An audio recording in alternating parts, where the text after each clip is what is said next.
the edge and then scale down that part over there so we can actually look into the cave, which goes quite a ways back in. This is a nice area because the mongoose and the rats really can't get into it, especially where the noddies like to nest.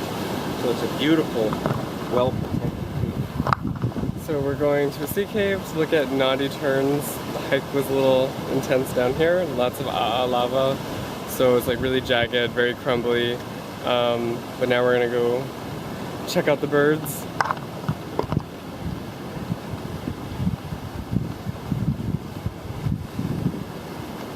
Well, see if we can see any birds. But here's the lava, just very crumbly and sharp. It's probably like ripping up my soles, my shoe.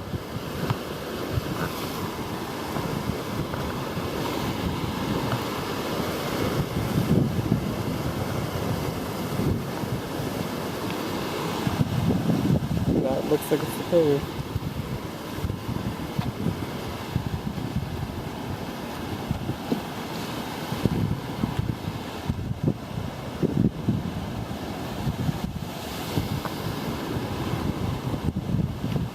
There's the view.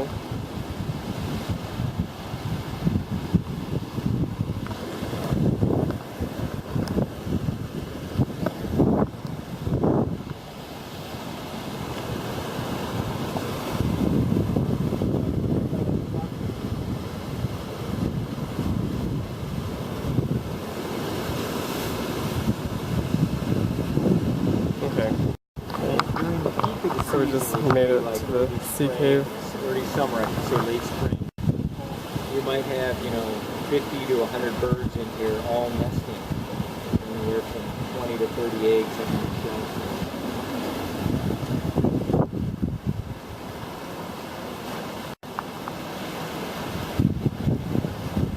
Not a single noddy tern.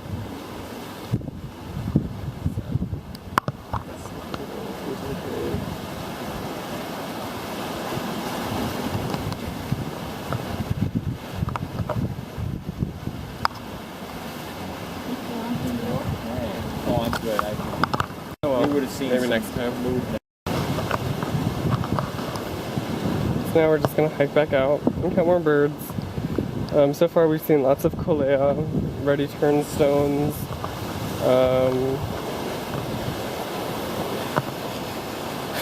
house finches, skylarks. This would have been our first seabird encounter, but that's okay. Now we're just gonna hike out. But this is accessible. It's also one of the nicest.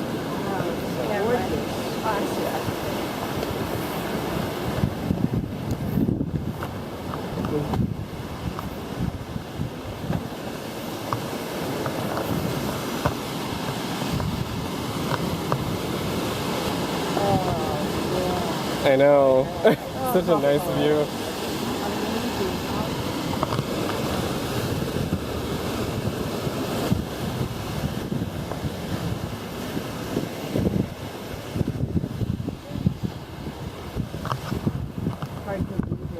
I know. But at least it's up on the upper side. Nice to be able to come Yeah. and see it at all, have access to it. I know. Straight up. Right? Yep. Might be that little crack there in the rock.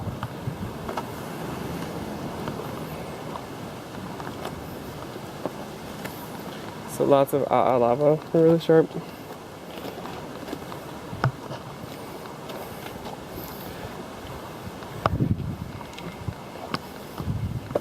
Matt and Ida, how are you enjoying your time? Oh, Enjoying so it. nice. We are in paradise, I think. Yeah. Although Vancouver is one of the most beautiful cities I've ever. I grew up in Seattle. When the weather's beautiful, it's amazing. But it does rain quite a lot. Oh wow. Oh, it's that other thing. I forget what it's called. I'm useless when it comes to plants here.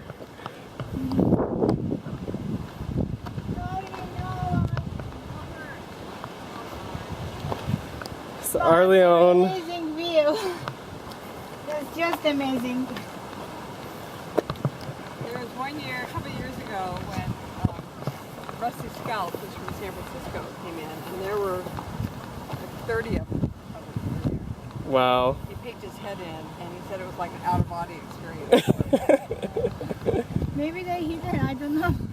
So a lot of the vegetation that we've seen earlier was behind a fence, and now we're on the other side of the fence where deer are still like grazing a lot.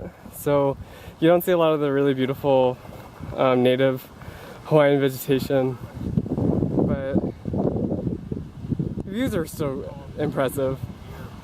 But I guess we're gonna get back in the van and count some more. So I'll update in a little bit.